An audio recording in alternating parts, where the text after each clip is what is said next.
The second sign of liberation has 4 divisions. Here everything is one.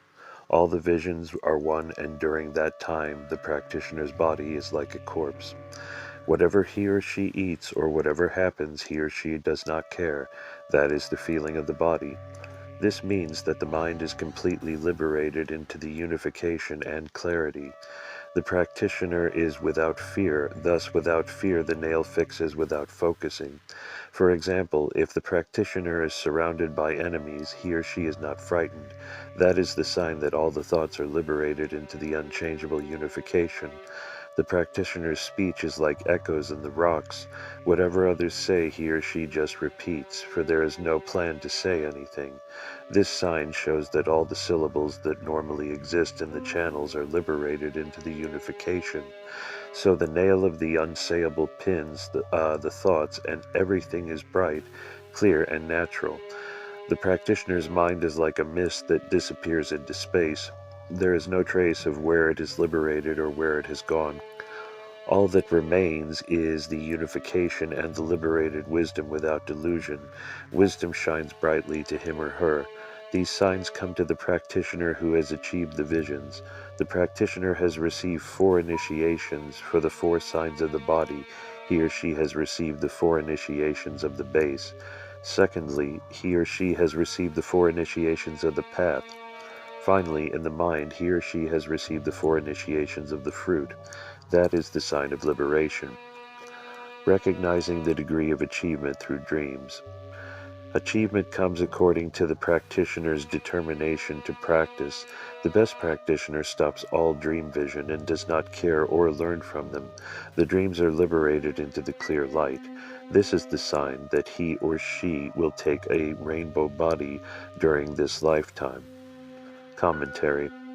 Lopon comments, that means that all thoughts disappear.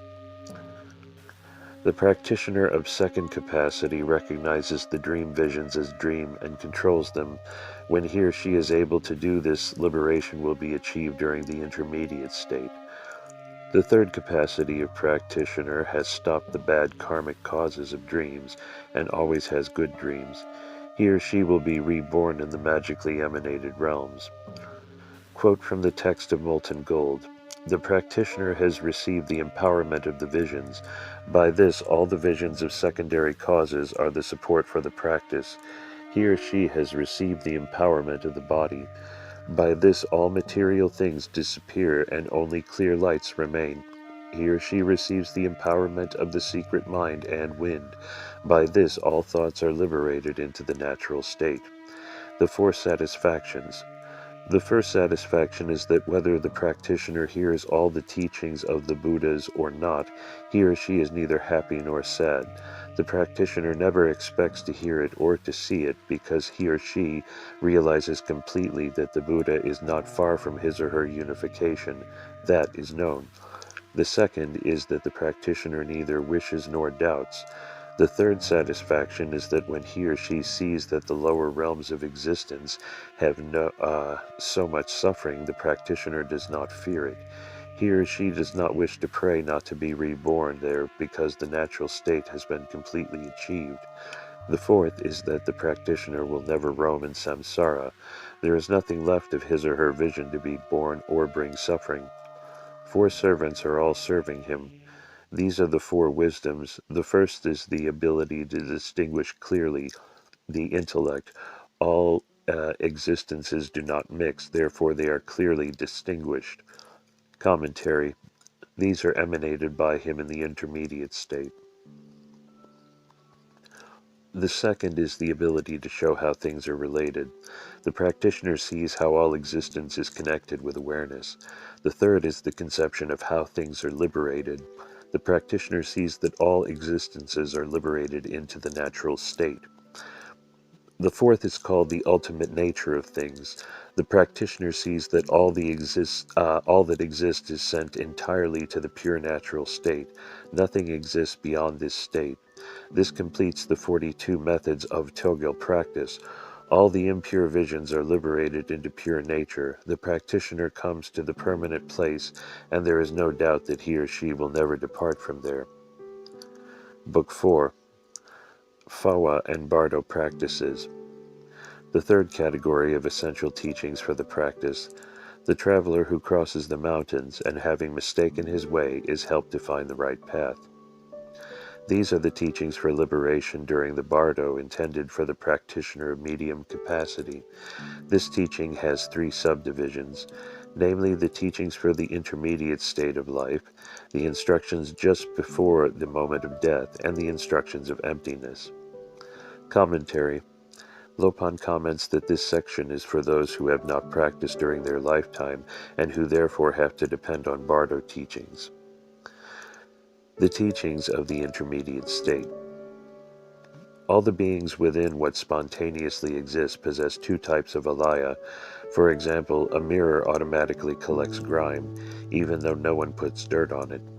In the same way, if you have not purified all the tough and subtle causes, then those previous karmic traces that you have collected become the seeds for future karmic actions.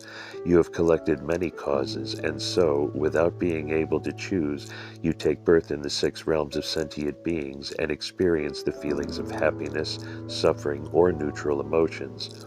These traces have the power to do this. When karmic traces are mixed with consciousness, it is called diluted consciousness. Human beings in particular are bounded by the 5 aggregates.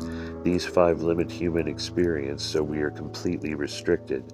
Thus, we don't see the visions of the 5 Buddha bodies.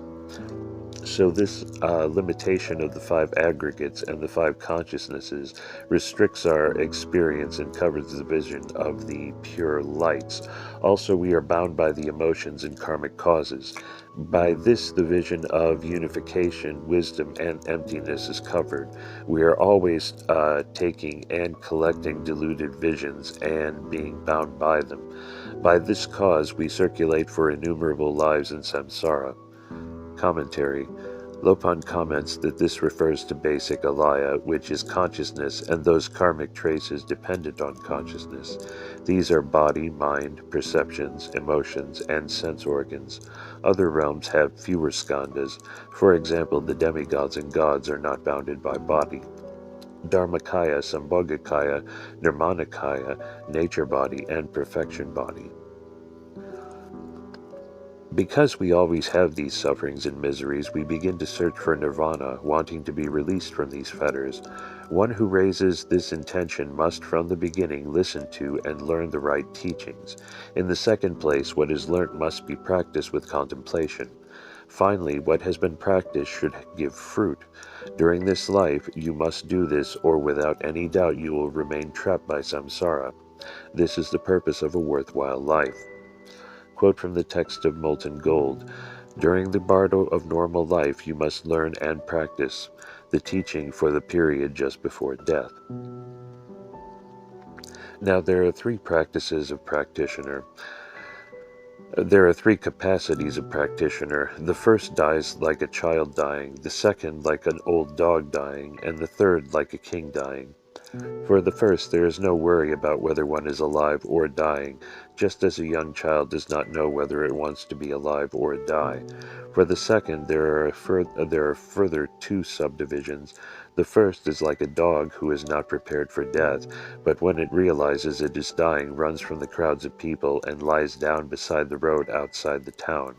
The second is like a dog who, when it realizes it is going to die, makes time to go away for a long distance to find a cave or an empty valley where it is certain to be undisturbed. Lopon commentary. Lopon comments that it does not say to go directly into meditation after having only heard a few teachings. You must learn and understand first. This is like when the 5th Dalai Lama rebuked the Kagyupa order of Tibetan Buddhism on the grounds that there was no learning, only practice of siddhas in their monastic syllabus. Indeed, it was said of those days that half of Tibet were beggars and most of them were siddhas. The third is like the king dying. When he is sick, everyone is trying to cure him with medicines and pujas, and after his death all the relatives surround him and shed tears for him and hear his will. Then the people make prayers for 49 days, and there is an elaborate funeral with a large gathering. This kind of death is for a person who shows the sign of not being a real Dzogchen practitioner. That is the way of death for ordinary beings. The real practitioner who has visions and experiences with wisdom and clear light chooses the right body posture for death. This is the lion lying down. The mind is transferred through the eye and mixes with the unification without any extending and conclusion. One just remains there in the natural state and takes death without any distractions.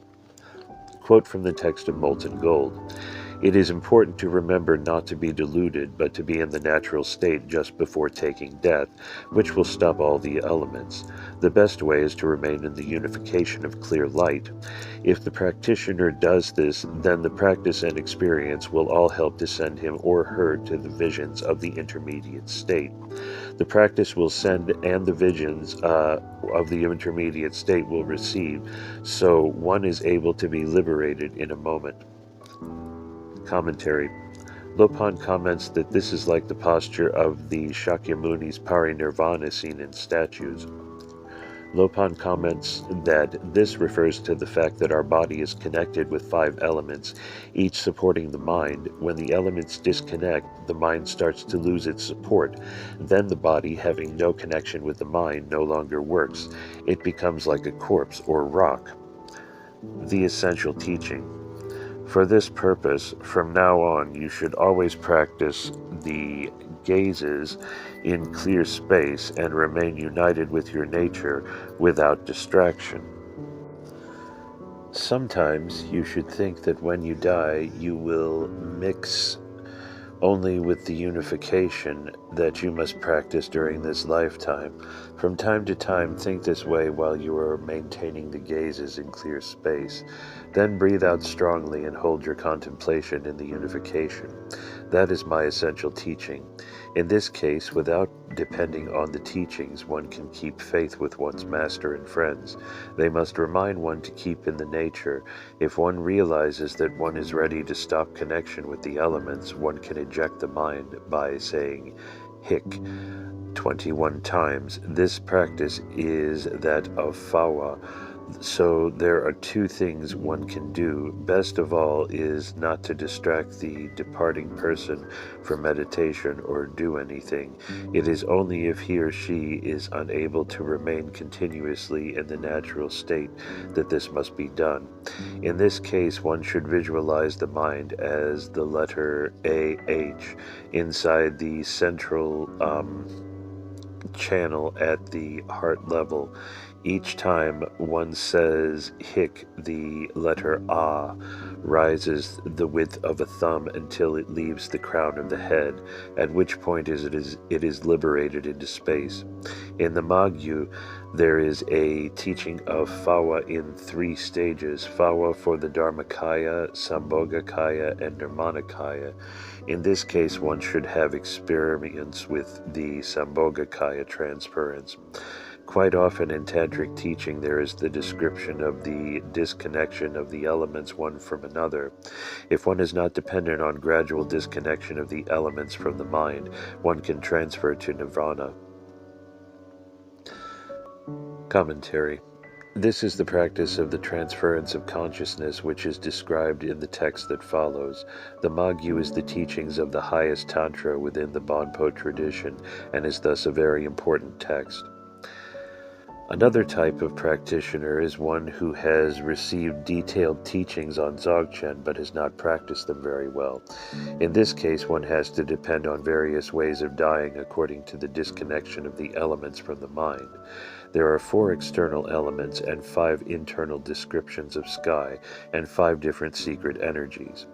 Although there are 20 lifting winds which are gradually dissolved, the process of their dissolution Shardza commented on in detail in the 2-volume text of which this is a condensed summary.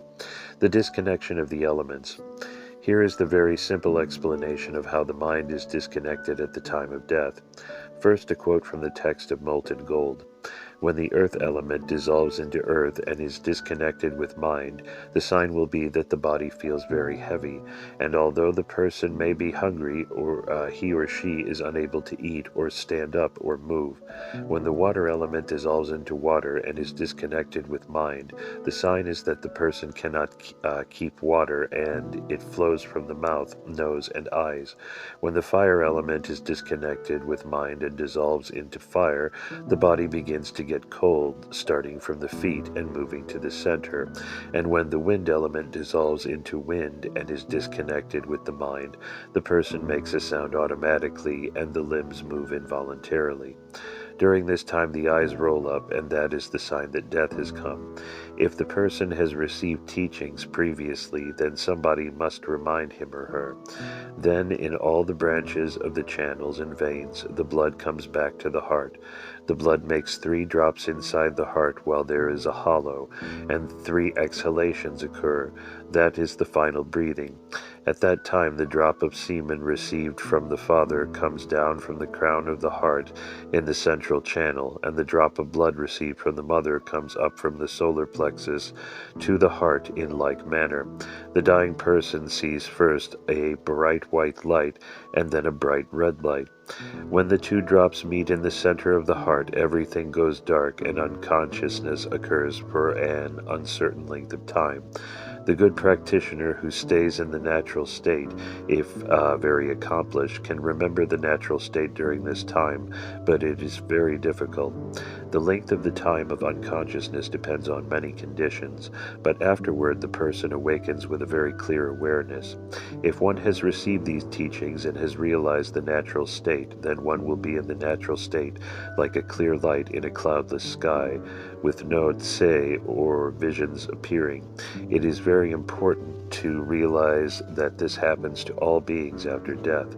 They are all there for a long or short time, although it is not sure how long it will be for any particular individual. But the realization of it depends on them. If one realizes one's presence during this time and realizes the natural state, then one will surely obtain Buddhahood. Quote from the Golden Spoon. That is the time of the separation of wisdom and mind. If one who has practiced realizes this here, then he or she will surely become Buddha, and once one has entered this state, one will never come back to samsara. E maho, wonderful. The Bardo Visions. The time of clear vision is called the Bonyi, Bardo of emptiness. If one is not liberated during this time, when the natural state appears clearly, then one starts to have basic visions of the clear light. There appear 5 very bright colors. If you realize that this is your own vision at this time, then it is also possible to be liberated. Quote from the Yangtze. Awareness comes out from the eyes and disappears into space, and clear light vision comes. That is the time for one who has received teachings and practiced them to be liberated. If one is not liberated in this time, then another state occurs, called the united with the clear light. Previously one had visions, now they develop much more, and one sees the bodies of the Buddhas, and hears sounds and sees lights and rays. If one has practiced, there can be many visions of divinities and forms. Quote from the 4th section of the Zhangzheng Nyingyu. The light becomes like realms of unlimited divinities, clear as rainbows shining in the sky, and very loud sounds sound as if they are in empty space, like echoes. They come from within themselves without stopping, like dragons roaring. The shapes of the rays are various, like open brocade. The practitioner who has experienced these previously will see the Buddha realms and all the Buddhas there. In this time one sees rays from one's chest connecting to the Buddhas. Quote from the text of Molten Gold. Inside the heart the clear light shines in a teagle the size of a thumb. The visions are connected with Buddhas from there. You have to keep in the nature without delusion. For the practitioner who realizes that the visions are all his own visions, then these visions are called the awareness is entered to the light. Automatically one can enter the natural state without thought. Then all the visions dissolve into the rays coming from one's chest. That is called the light dissolved into awareness. If one realizes that the visions of all one's own nature, one will be liberated into the natural state. If one does not keep this vision and cannot be liberated into nature, then the next stage is called unification, dissolves into wisdom. At this time, the vision comes from one's chest, and fine light rays rise into the sky. The practitioner looks through the rays, and they become more extended with 5 colors and visions. Quote from the text of Molten Gold. When one has visions that one's body is light, the 5 wisdoms can be seen as the 5 colors, and it is important to realize the natural state. The 5 lights are blue, white, yellow, and red. These 4 are not separate, but fine and clear. Each of these colors and rays have teagle at their end, according to the color of the rays. Their size is like mirrors, and they are ringed with the 5 colors. On the top of these teagle there are many clouded lights around like a peacock's feather. That is called the visions of the 4 wisdoms united. The text quoted above says 4, but it should be 5 colors.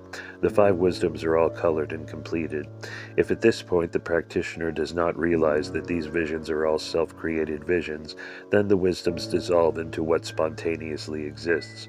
They dissolve round the lights, and the lights extend and become like the clear sky. Under there, wrathful deities appear, complete with their retinues.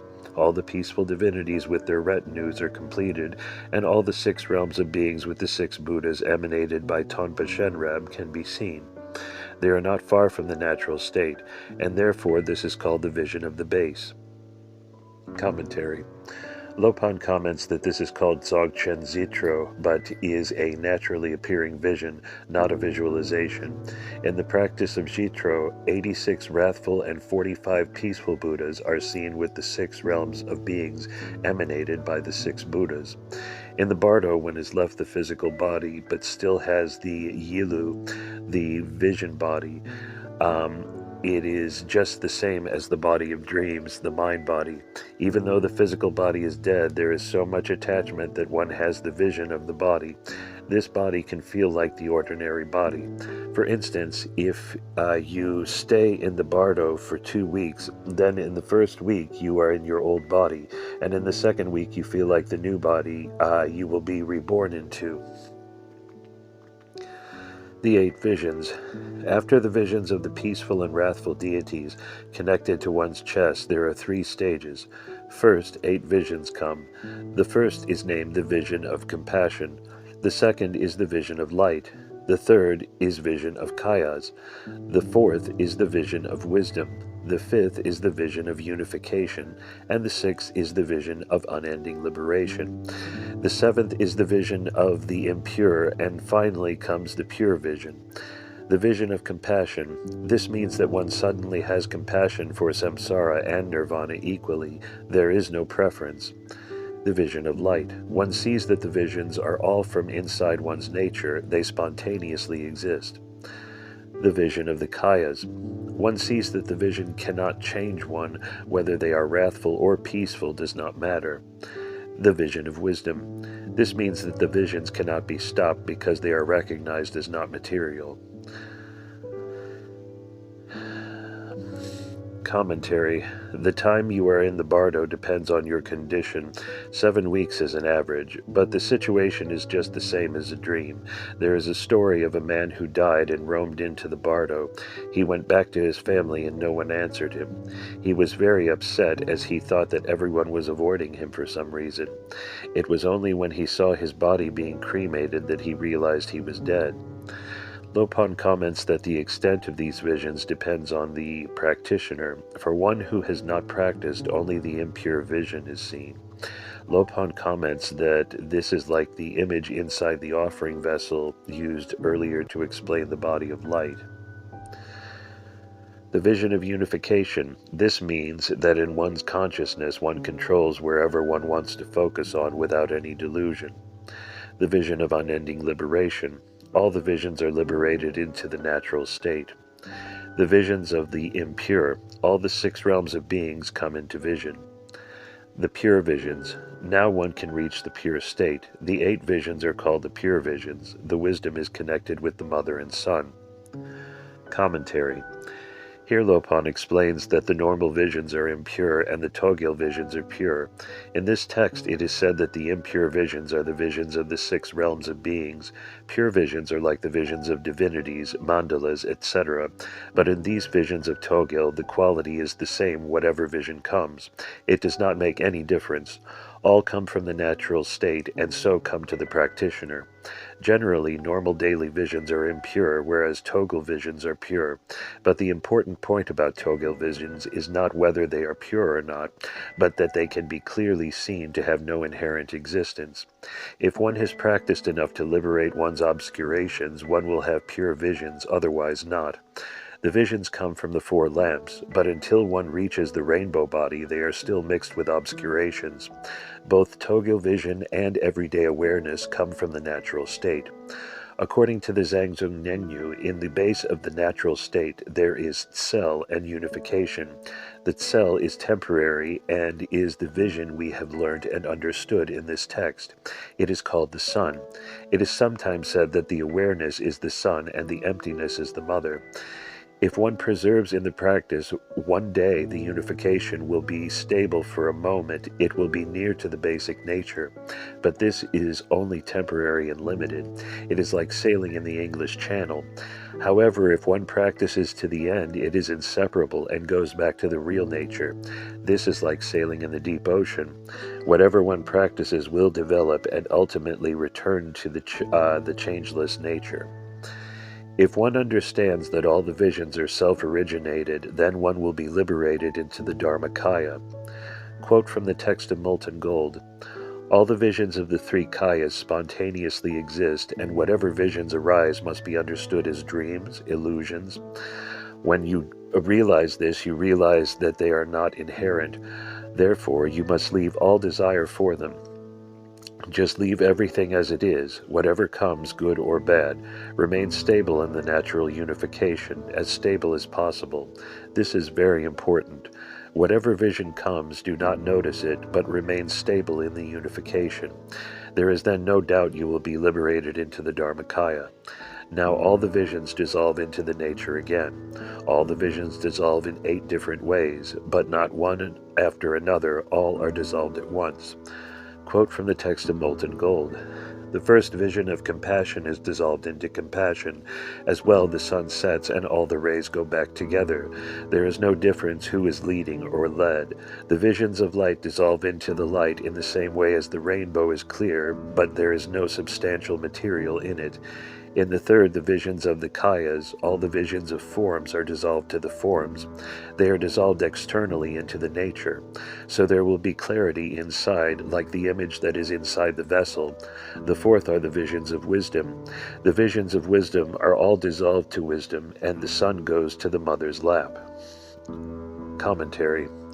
This must be understood, or it can be a source of confusion. The real nature does not develop or decrease, but the practice must develop. Simply hearing that the natural state exists is not enough, for even though some people realize it, they still circulate in samsara. There is no contradiction here. You can realize Buddhahood in a moment, yet it is said it can take a very long time. It depends on the viewpoint. In this way, awareness is liberated into the basic nature. The vision of unification dissolves to the unification, meaning that all visions dissolve into nature like water, pouring into water. The sixth is the vision of unending liberation. It is dissolved like the sky is dissolved into sky, and everything is in Yangdrung Bon, the natural state. The seventh is the impure visions. They are dissolved into the pure visions, like tents collapsing when they cut the guy ropes that support them. Everything is collapsed and you cannot see the tent. In the same way, everything enters light without any delusion. Commentary. Lopon comments that the unification means 2 things are united, awareness and emptiness. Awareness, the sun, is dissolved into emptiness, the mother. However, they have always been inseparable. But how can you say that awareness dissolves into nature if they have always been together? What does it mean that awareness dissolves into nature? You must understand that they have always been united. That is the Dzogchen view. So this refers only to the practitioner who has started to realize. When a person enters the intermediate state, at the beginning there are no visions. Then one comes out of that state and the visions start. They are sounds, rays, and lights, and when the visions start, the perception starts at the same time. The sounds, rays, and lights are all seen as the objects with the perception as the subject. This first perception is called yid, consciousness. At that moment, either one realizes that these objects come from one's nature and the visions are illusion, or one is deluded and sees them as inherently existent. In this second case, the very subtle ignorance called the born-together ignorance arises, and it is the beginning of a new cycle of birth. But if one realizes that the visions are self-created, then that is the beginning of Rigpa, and one is not led into samsara. In a little while one will dissolve into the natural state. So the unification of mother and son is the realization that the visions are self-created. The pure visions are dissolved into purity, into the door of wisdom. It is like the snow lion who runs to the high mountain. He is safe because there is no doubt he will not come back. After all the 8 visions dissolve all that is left, unification, stable and clear forever. Someone who realizes the nature and practice up to this point will achieve the place of Dharmakaya and will never return to samsara at all. It is important to see that the practice during the lifetime is preparation for realization in the bardo when these kinds of visions arise. If you have experienced all these visions, you can realize them and remain in the natural state. The 3 teachings. These visions come during the bardo time. All their conclusions are sounds, rays, and lights, and this is like a receiver. If you have practiced Togil visions, then that is like a transmitter. So in this time, when you have these visions, you must remember the following 3 teachings. First, whatever vision comes, everything is your own self-vision. Remember it without any doubt, like when the son sees his mother. Second, once you realize that the visions are all self-vision, from then on you will never ever be deluded or disturbed. Like a golden spoon, you will never change. Third, once you keep the final stable unification, your awareness never comes back to samsara. It is like an arrow shot by a hero. It goes always straight but never comes back. These are the 3 teachings. The 3 important teachings are taken from the Dzogchen Yangtze. Quote from the Dzogchen Yangtze. When he, Li Shutaring, was teaching it to his consort, he said that the person who was being shown directly in this way during the life takes no more than the next bardo. The 3 matters will be received and 3 matters will be sending. He or she realizes the 3 important teachings and finally will be liberated. The secondary causes that make for liberation. There are 6 kinds of secondary causes to remind you in the bardo. They are: 1. When the visions start, you immediately realize that this is a vision. 2. Once you remember that these are the bardo visions, this makes you remember your yidyam. Then suddenly the visions will come as the yidyam and you can see the yidyam.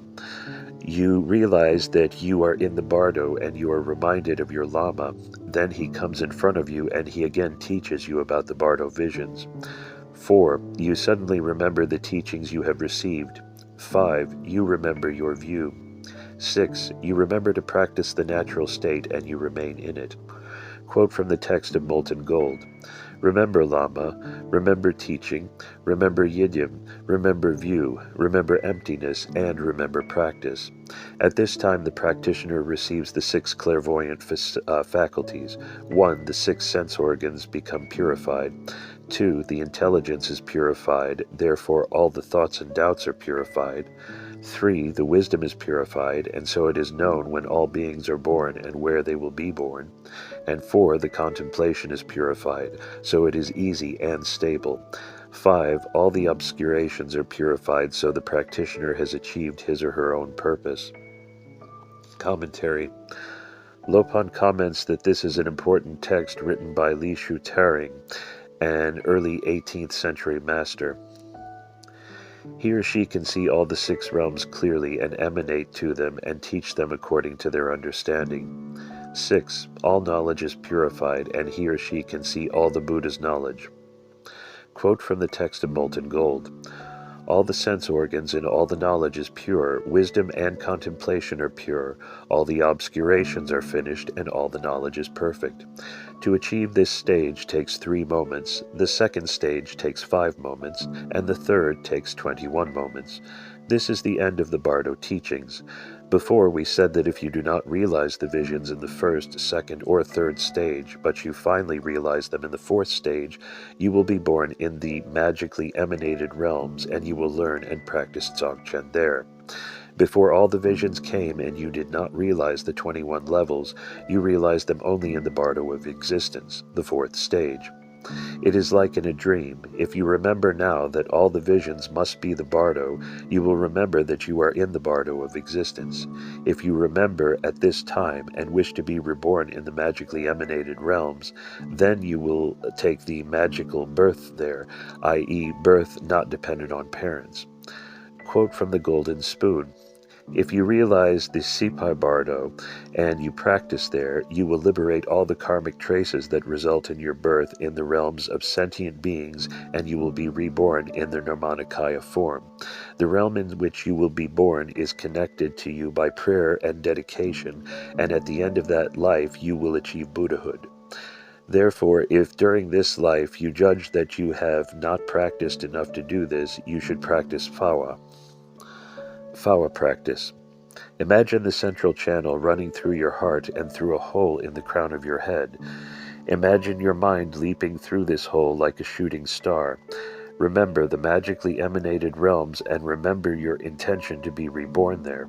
Your mind is visualized as a letter A. Remember the chief Buddha of this realm and imagine that your mind is ejected like a shooting star and dissolves in his heart. If you wish to be born in the east, white, the chief is the self-originated clear Tonpa, Buddha, and the realm the clear happiest to the north, green, the realm is called perfection of good actions, and the Tonpa is called Gela Garchug. To the west, red, the realm is called heaped flowers, and the Tonpa is called Jedrag Ngome. To the south, blue, the realm is called excellent, brilliant place, and the Tonpa is called Gawa Dondrub. Finally, the central realm is called perfection exists, and the Tonpa is called Okarnedzin. Surrounding each Buddha are bodhisattvas and attendants whom he is teaching. All the realms are made from precious jewels, and there are birds and animals, trees and clean waters on all kinds of fruits, and jeweled clothes are there.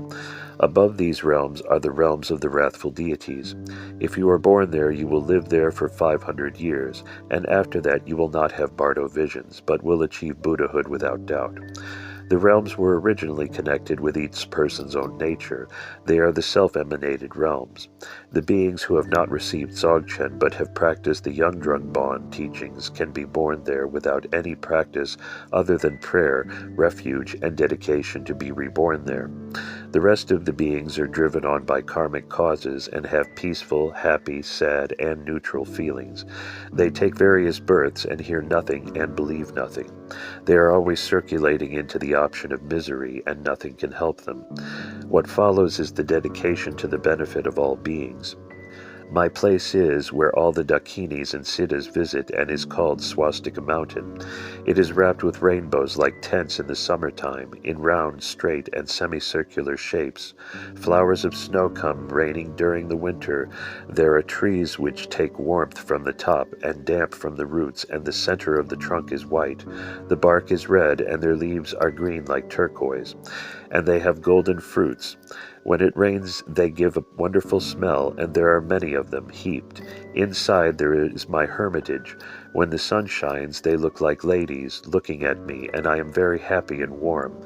They look as if they are dancing in front of me, and many birds are dancing and singing and looking at each other, and 10s and 20s of serious practitioners are by my side. This teaching was written there on paper given to me by my students and copied from the original manuscript by my first student Shardza.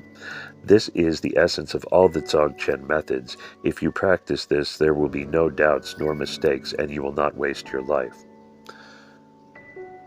Commentary.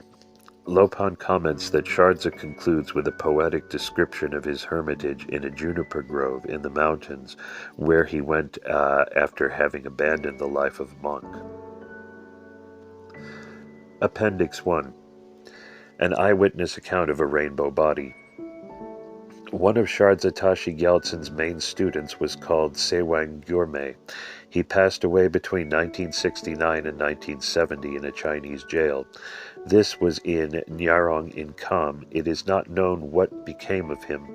4 young monks went from Kyungpo to see him before he was arrested, and they received all the teachings of Dzogchen from him, including all of Shardza's works with all the initiations. They were there a long time. These monks were named Sultrim Tarchen, Tsewang Dechen Ningpo, Tsupu Ozer, and Sonam Kelsang. They were with him for 9 years, but in 1958/1959, when the Chinese started to govern Tibet directly, they came back to Kyungpo. The first monk, Sultrim, was lost in the chaos of 1969. The second, Sewang, was hidden by the villagers during the Cultural Revolution in 1969/1970. But he was not well and died while in hiding. His body shrank over a 10-day period and was hidden afterwards in a basin. It was the size of a 10-inch plate. Hiding, it had been a considerable danger to the villagers, but it was displayed in 1984, for at that time the Chinese had lifted restrictions on the practice of religion. The third student, Tsupu Ozer, died in 1983. After 7 days, his body also shrunk to a small size, but did not get any smaller. This was kept for 2 months along with Tsewang's body. But these bodies were cremated together in a large ceremony. The cremations were attended by 2 monks, Yeshe Ozer and Sangye Monlam, who live in Kathmandu with Lopon Tenzin Namdak. At least 10,000 people gathered to witness these cremations. Yeshe saw both bodies close up. They were nearly naked, sitting in full lotus posture. The bodies were very light, perfect, but just small, as everything had shrunk at the same rate. Indeed, both monks were in the village when Tsupu Ozer died, and witnessed many other strange manifestations, such as rainbows spreading along the ground, even though there was a clear sky. This was even more surprising, as Tsupu Ozer was not thought to be much of a practitioner because he drank Chang. Another student of Shardza, called Sondru Rinpoche, passed away in 1985 in the Bonpo Center at Dolanji. Everybody living there saw rainbows, straight as well as round, some white and some 5-colored. They appeared out of the clear sky as he died. Even when it was nearly dark, there were white rainbows glowing in the sky. This was seen by many, many people in Dolanji. After he was cremated, many people searched in the ashes for relics. The officiating monks found many big relic pills. Others were seen, but then people tried to pick them up. They could not catch them. They seemed to disappear. The pills are kept by the abbot in Dolanji. Appendix 2. A short history of Bon. The origin of Bon. The Bonpos maintain that Bon originated in the land of Olmo Longring, a part of a larger country called Tazig. Symbolizes the unborn Mo, the undiminishing, Lung, the prophetic words of Tonpa Shenrab, the founder of Bon, and Ring, his everlasting compassion. Olmo Lungring constitutes 1/3 of the existing world and is situated to the west of Tibet. It is described as an 8-petaled lotus under a sky which appears like an 8-spoked wheel. In the center rises Mount Yungdrung, Gyaltsen, pyramid of 9 swastikas. The swastika is the symbol of permanence and indestructibility. The 9 swastikas piled up represent the 9 ways of Bon. At the base of Mount Yungdrung spring 4 rivers, flowing toward the 4 cardinal directions. The mountain is surrounded by temples, cities, and parks. Commentary, extracted from the pamphlet Tibetan Yungdrung Bon Monastery in India, published by the Yungdrung Bon Monastic Center. To the south is the place Barposogye, where Tonpa Shenrab was born. To the west and north are the palaces in which live the wives and children of Tonpa Shenrab. A temple named Shampo Latse is to the east. The complex of palaces, rivers, and parks, with Mount Yungdrung in the center, constitutes the inner region, Nangling, of Olmo Lingring. The intermediate region, Barling, consists of 12 cities, 4 of which are toward the cardinal directions. The third region includes the outer land, Taling. These 3 regions are encircled by an ocean and again by a range of snowy mountains. The access to Olmo Lungring is gained by the so-called Arrow Way, Delam. Before his visit to Tibet, Tonpa Shenrab shot an arrow, thus creating a passage through the mountain range.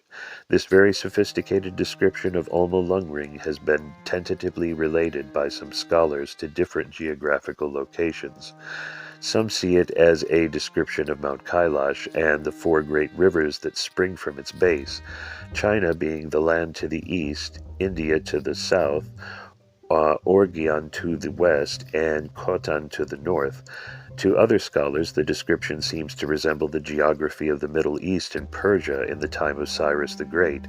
To a believing Bonpo, the question of the geographic identification of Olmo Lungring does not come so much to the foreground as does its symbology, which is clearly made use of to indicate the supramundane origin of his religion. Symbolic descriptions which combine history, geography, and mythology are well-known phenomena in ancient cultures and ancient scriptures. The description of the universe with Mount Meru supporting the sky and the 4 chief continents to the 4 cardinal points, and this earth as the southern continent, Jambudvipa, is another similar example. The founder and his teachings. The founder of Bon religion is the Lord Shenrab Miwo. In past ages there were 3 brothers, Dagpa, Selwa, and Shepa, who studied the Bon doctrines in the heaven named Sipa Yesang, under the Bon sage Bumtri Logi Chechen. When their studies were completed, they visited the god of compassion, Shenlu Okhar, and asked him how they could help the living beings submerged in the misery and sorrow of suffering.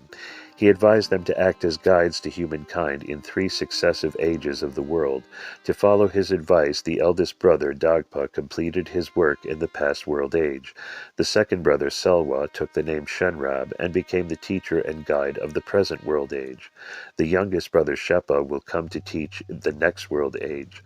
The Lord Shenrab was born in the Barposogya Palace to the south of Mount Yungdrung. He was born a prince, married while young, and had children.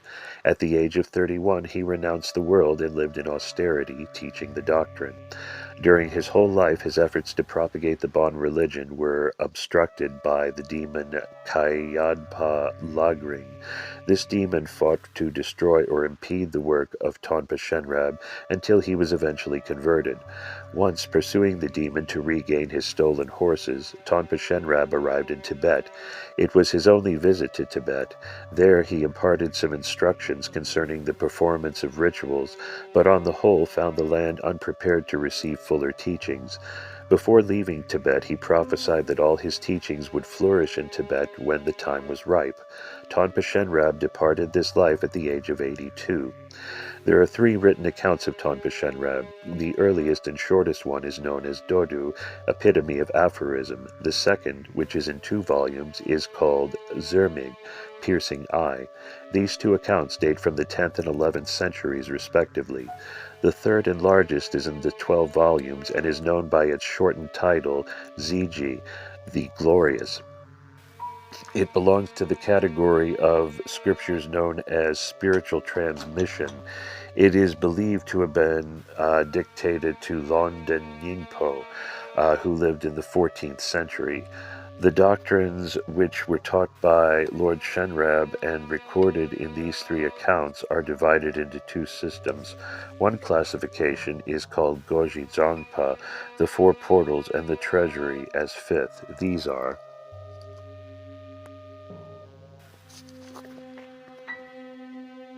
1. Chabkar, White Waters, contains the esoteric or higher tantric practices. 2. Chabnag, Black Waters, includes narratives and various rites, magic, and ordinary rituals. such as death, funeral, illness, and ransom rituals. 3. Panyul, the land of Pan, explains the monastic rules and gives exposition of philosophical concepts.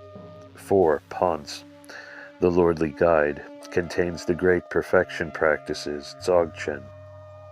Totog, the treasury. It comprises the essential aspects of all the four portals. The second classification is called Tegba Rimgui Bon, the Bon of the 9 successive stages, or simply the 9 ways of Bon. The first 4 are the cause. The next 4 are the ways of result. And the 9th is the great perfection, Dzogchen. Examined individually, their subject matter is as follows. 1. The way of the Shen of prediction. Chaschen Tegpa describes 4 different ways of prediction: sortilege, Mo; astrology, Tsi; ritual, To; and examination of causes, Che. 2. The way of the Shen of the visual world. Nangshen Tengpa explains the origin and nature of gods and demons living in this world, the methods of exorcism, and ransoms of various kinds. 3. The way of the Shen of illusion, Tulshen Tegpa, contains the rites for the disposing of adverse powers. 4. The way of the Shen of existence, Shishin Tegpa, concerns the state after death, Bardo, and methods of guiding living beings towards the final liberation of a better rebirth. 5. The way of the virtuous followers, Genyin Tegpa, guides those who follow the 10 virtues and 10 perfections. 6. The way of the monkhood, Dragsong Tegpa, describes the rules of monastic discipline. 7. The way of pure sound, Akar Tegpa, gives an exposition of higher tantric practices, the theory of realization through the mystic circle, mandala, and the rituals which form the integral part of these practices. 8. The way of primeval Shen, Yeshe Tegpa, stresses the need for a suitable master, place, and occasion for tantric practices. Here the layout of the mystic circle is described in detail, together with instructions for meditation on particular deities. 9. The Supreme Way, Lame Tegpa, the highest attainment of the great perfection. The propagation of Bon in Zhangzong and Tibet. The first Bon scriptures were brought to Zhangzong by 6 disciples of Mucho Demdrug and successor of Tonpa Shenrab. They were first translated into Zhangzong language and later into Tibetan. The works included in the Bonpo canon, as we know, as are now known, are written in the Tibetan language, but a number of them, especially the older ones, retain the titles and at times whole passages in the Zhangzong language. Until the 7th century, Zhangzong existed as a separate state which comprised the land to the west of the central Tibetan provinces of U and Tsang, generally known now as Western Tibet. The historical evidence is incomplete, but there are some reliable indications that it may have extended over the vast area from Gilgit in the west to the lake of Namtso in the east, and from Khotan in the north to Mustang in the south. The capital of Zhangzong was a place called Kyungnung Nulkar, the Silver Palace of the Gerudo Valley, the ruins of which are to be found in the upper Sutli Valley to the southwest of Mount Kailash. The people of Zhangzong spoke a language which is classified among the Tibeto-Burmese people of Sino-Tibetan languages. The country seems to have been ruled by a dynasty of kings, which ended in the 8th century when the last king, Ligmuria, was assassinated by King Songtsen Gampo, and Zhangzong became an integral part of Tibet. Since the annexation, Zhangzong became gradually Tibetanized, and its language, culture, and many beliefs were integrated into the general frame of Tibetan culture. Through Zhangzong, which was geographically situated near the great cultural centers of Central Asia, such as Gilgit and Khotan, many religious and philosophical concepts infiltrated Tibet. With the increasing interest in Buddhist religion, the founding of Samye Monastery in 779 CE, and the establishment of Buddhism as the principal religion, the Bon religion was generally discouraged and serious attempts were made to eradicate it.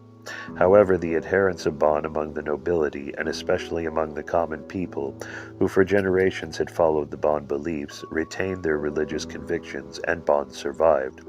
During the 7th and 8th centuries, which were partially difficult times, many Bonpo priests fled central Tibet, having first concealed their scriptures for fear of their destruction, and to preserve them for future generations.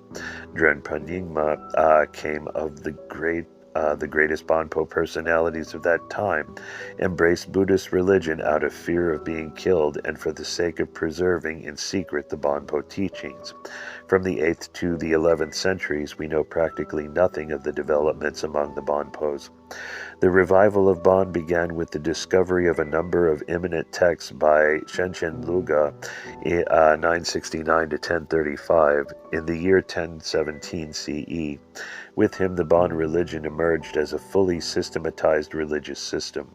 Shenchen Luga was born in the clan of Shen, which is descended from Kongsa Wangdan, one of the sons of Tonpa Shenrab. The descendants of this important Bonpo family still live in Tibet. Shenchen Luga had a strange following. The 3 of his disciples he entrusted the task of continuing 3 different traditions. To the first one, Drüchen Namka Yungdrung, who was born in the clan of Dru, which migrated to Tibet from Drusha, is the Tibetan name for Gilgit. He entrusted the studies of cosmology, Dzopu, and metaphysics, Gapa. Namla Yongdrung's disciple founded the monastery of Yerowansaka in 1072. This monastery remained a great center of learning until 1386, when it was badly damaged by floods and later on was abandoned. With the decline of Yerowansaka, the Dru family continued to sponsor the Bon religion, but it came to extinction in the 19th century, when for the second time a reincarnation of the Panchen Lama was born in this family. The first reincarnation was the second Panchen Lama, 1663, and the fifth Panchen Lama, 1854. The second disciple, Zuye Legpo, was assigned to maintain the Dzogchen teachings and practices. He founded the monastery of Kikar Rijing. The descendants of the Zhu family now live in India. The third disciple, Paton Palchog, who took responsibility for upholding the tantric teachings, the members of the Pa family moved from Tsang to Kam, where they still live. Mukefa Palchen, who came from the Mayu clan, founded the Zangri Monastery, which also became a center for philosophical studies. Thus, during the period from the 11th to the 14th centuries, the Bonpos had 4 important centers of studies, all of which were in Tsang province.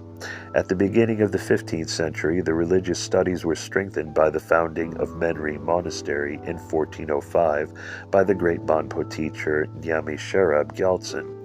1356 to 1415, Menri Monastery and the 2 mentioned below remained the most important centers of studies until the Chinese takeover of Tibet in 1959.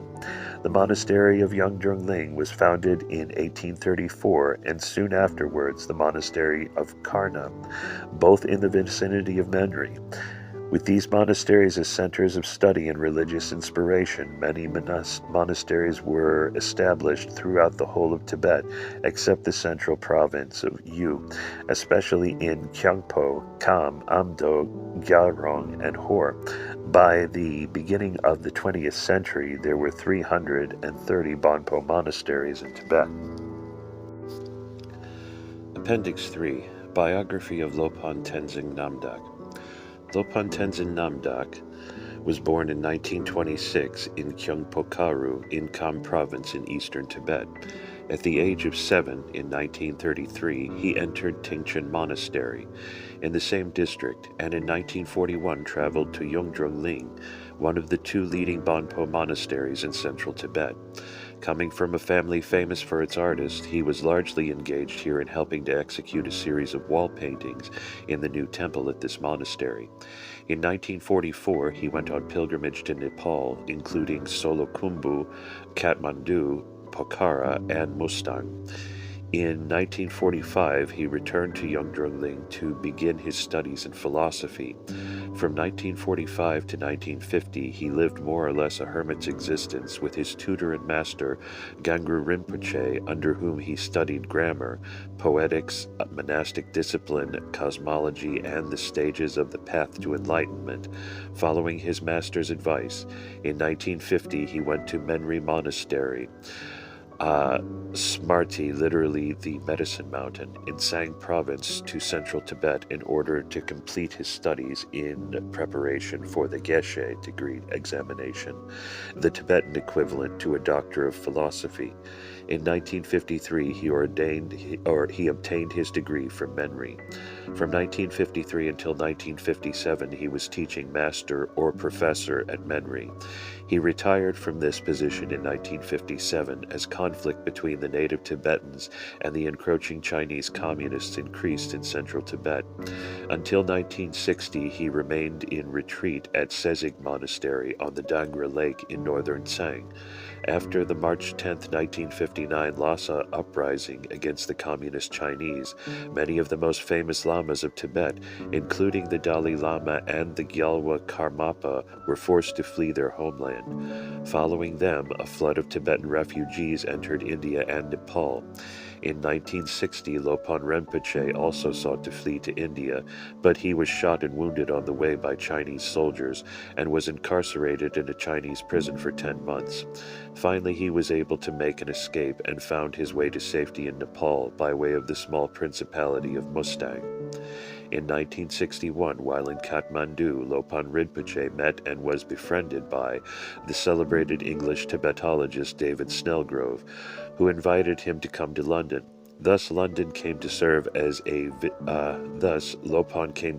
a visiting scholar at the University of London, and under a Rockefeller Foundation grant, he resided for a time at Cambridge University.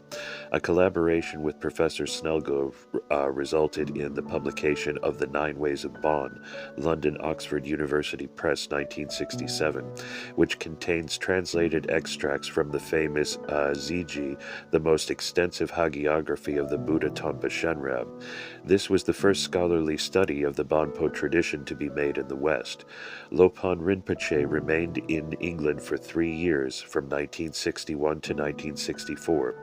He made a second visit to Europe in 1969, when, at the invitation of Professor Helmut Hoffmann, he was a visiting scholar at Munich University, contributing to the monumental Tibetan-German-English dictionary being compiled there. Among the nearly 100,000 Tibetan refugees who had fled the Chinese occupation of Tibet, a number belonged to the Bonpo tradition. Escaping from Tsang Province, the monks of Menri Monastery, which had been totally destroyed by the communists, found themselves in the Kulumandi district of Himachal Pradesh state in northwestern India. Impoverished, they were forced to secure a livelihood as road workers. Among their number was Sheram Lodro, the 32nd abbot of Menri, from 1935 to 1963. Finding the road work hard and exhausting, many of the monks died or suffered from serious illness. Lopon Tenzin Namdak consequently undertook the task of raising funds and finding land in order to establish a Bonpo settlement in India. With the financial help of the Catholic Relief Service, he purchased a piece of undeveloped forest land at Dolanji, near Solan in Himachal Pradesh. In 1967, the settlement was formally established and registered with the Indian government under the name of the Tibetan Bonpo Foundation. About 70 families transferred there from Manali, and each received a house and a small piece of land, the size depending on the number of people in the family in question. The Tibetan Bonpo Foundation possessed its own construction and administration, with the abbot of Menri acting as president. The new settlement at Dalanji was named Togyal Sharpa after the village Tomgyal in Sang province, which was located near Menri Monastery. Most of the Tibetans in the new settlement came from the Mount Kailash region and Upper Tsang in the west, and from Hor, Kongpo, Dirje, Amdo, and Gyurung in the east of Tibet.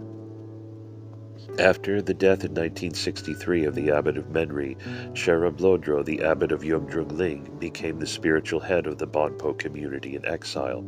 He came to Dalanji with a group of monks and founded a new monastic community, overseeing the erection of some small houses and a small prayer chapel.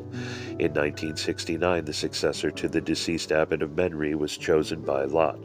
The office fell to Lungdrung Tenpai Nyimba Rinpoche, who thus became the 33rd abbot of Menri. Following the death of the young Drung Ling abbot, Sanjay Tenzin assumed the spiritual leadership of the Bonpos in exile. More houses were erected, as well as a library and an abbot's residence. Monastic life was organized around the ordinances of the Vinaya. Dulwa, the foundation for a main temple, was laid in 1969 and completed in 1978. It was given the name of Pal Shenten Manri Ling. The whole complex was designated as the Bonpo Monastic Center and formed part of the Tibetan Bonpo Foundation. From 1970 to 1979, Lopon Rinpoche continued teaching and writing while residing at the Bonpo Monastic Center. And in addition, he was much engaged in the publishing in New Delhi of a large number of important Bonpo texts. From the time the first monks came to Dalanji in 1967, the teaching had been done by Lopon Sangye Tenzin, the former head teaching master at Menri, assisted by his successor, Lopon Tenzin Namdak, himself the founder of the settlement at Dalanji.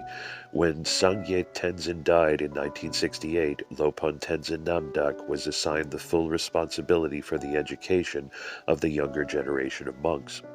By 1978, a sufficient number of Bonpo texts had been published so that classes could be organized around them in a curriculum. Thus, a Lama's College, Shedrup, was established in 1978, organized under the guidance of Lopon Rinpoche, who served as one of the two professors at the college.